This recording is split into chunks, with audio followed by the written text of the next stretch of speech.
नमस्कार दोस्तों, RRM मारवाड़ी जुगाड़ चैनल में आपका एक बार फिर स्वागत है।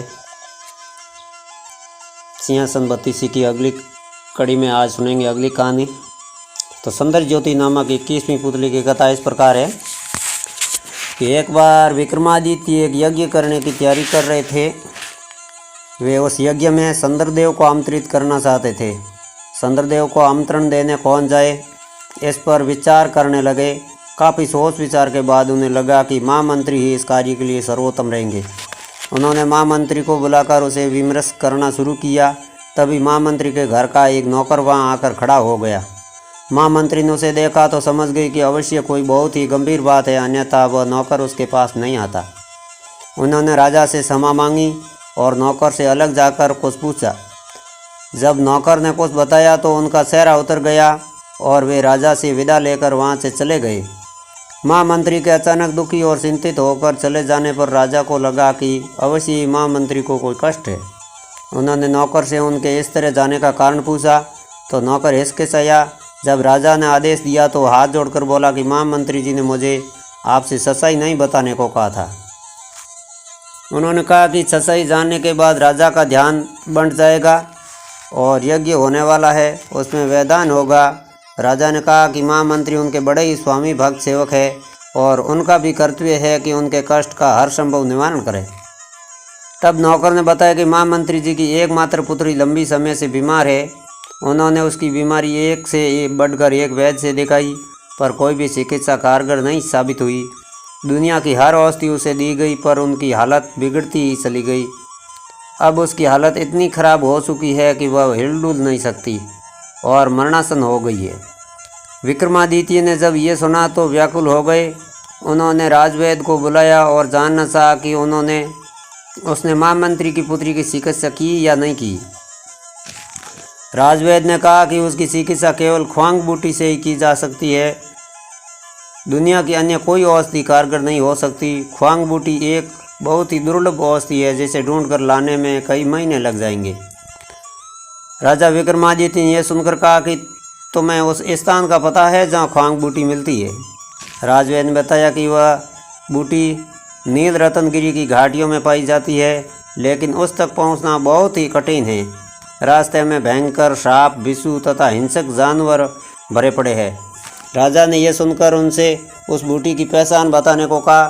राजवैद्य ने बताया कि वह पौधा आधा नीला आधा राजवैद्य ने बताया कि आधा नीला आधा पीला फूल ये होता है तथा उसकी पत्तियां लाजवंती के पौधों की तरह स्पर्श से सकूसा जाती है। विक्रम यज्ञ की बात भूलकर ख्वांग बूटी की खोज में जाने का निर्णय कर बैठे। उन्होंने तुरंत काली के दिए गए दोनों बैतालों का स्मरण किया। बैताल उन्हें आनंद फानंद में नील रत्नगिरी की ओर ले चले। पहाड़ी पर उन्हें उतार कर बैताल अदृश्य हो गए। राजा घाटियों की ओर बढ़ने लगे। घाटियों में एकदम अंधेरा था, चारों ओर घने जंगल थे। राजा बढ़ते ही रहे। एकाएक उनके कानों में सिंह की दाढ़ पड़ी। वे संभल पाते इससे पहले ही सिंह ने उन पर आक्रमण कर दिया। राजा ने बिजली जैसी फुर्ती दिखाकर खुद को तो बचा लिया, मगर सिंह उनकी एक बांह को घायल करने में कामयाब हो गया। सिंह दोबारा उन पर झपटा तो उन्होंने भरपूर प्रहार से उसके प्राण ले लिए। उसे मारकर जब वे आगे बढ़े तो रास्ते पर सैकड़ों विषधर दिखे। विक्रम तनिक भी नहीं घबराए और उन्होंने पत्थरों की वर्षा करके सांपों को रास्ते से हटा दिया। उसके बाद वे आगे की ओर बढ़ चले। रास्ते में एक जगह उन्हें लगा कि वह हवा में तैर रहे हैं। ध्यान से देखने पर उन्हें एक दैत्याकार अजगर दिखा। वे समझ गए कि अजगर उन्हें अपना ग्रास बना रहा है। ज्यों ही वे अजगर के पेट में पहुंचे कि उन्होंने अपनी तलवार से अजगर का पेट चीर दिया और बाहर आ गए। तब तक गर्मी और थकान से उनका बुरा हाल हो गया। अंधेरा भी घिरा आया था। उन्होंने एक वृक्ष पर चढ़कर विश्राम किया। ज्यों ही सुबह हुई वे ख्वांग बूटी की खोज में इधर उधर घूमने लगे। उनकी खोज में इधर उधर भटकते न जाने कब शाम हो गई और अंधेरा छा गया। अधीर होकर उन्होंने कहा कि काश चंद्रदेव मदद करते। इतना कहना ही था कि मानो चमत्कार हो गया। घाटियों में दूध जैसी चांदनी फैल गई। अंधकार न जाने कहाँ गायब हो गया। सारी चीज़ें ऐसी साफ दिखने लगी मानो दिन का उजाला हो। थोड़ी दूर पर ही उन्हें ऐसे पौधे की झाड़ी नजर आई जिस पर आधे नीले आधे पीले फूल लगे थे। उन्होंने पत्तियां छुई तो लाजवंती की तरह सकुसा गई। उन्होंने संचय नहीं रहा। उन्होंने ख्वांग बूटी का बड़ा सा हिस्सा काट लिया। वे बूटी लेकर चलने वाले थे कि दिन जैसा उजाला हुआ और चंद्रदेव सशरीर उनके सम्मुख आ खड़े हुए। विक्रम ने बड़ी श्रद्धा से उनको प्रणाम किया। चंद्रदेव ने उन्हें अमृत देते हुए कहा कि अब सिर्फ अमृत ही महामंत्री की पुत्री को जिला सकता है। उनकी परोपकार की भावना से प्रभावित होकर वे खुद अमृत लेकर उपस्थित हुए हैं। उन्होंने जाते जाते विक्रम को समझाया कि उनके सशरीर यज्ञ में उपस्थित होने से विश्व के अन्य भागों में अंधकार फैल जाएगा, इसलिए वे उनसे अपने यज्ञ में उपस्थित होने की प्रार्थना नहीं करें। उन्होंने विक्रम को यज्ञ अच्छी तरह संपन्न कराने का आशीर्वाद दिया और अंतर ध्यान हो गए। विक्रम ख्वांग बूटी और अमृत लेकर उज्जैन आए।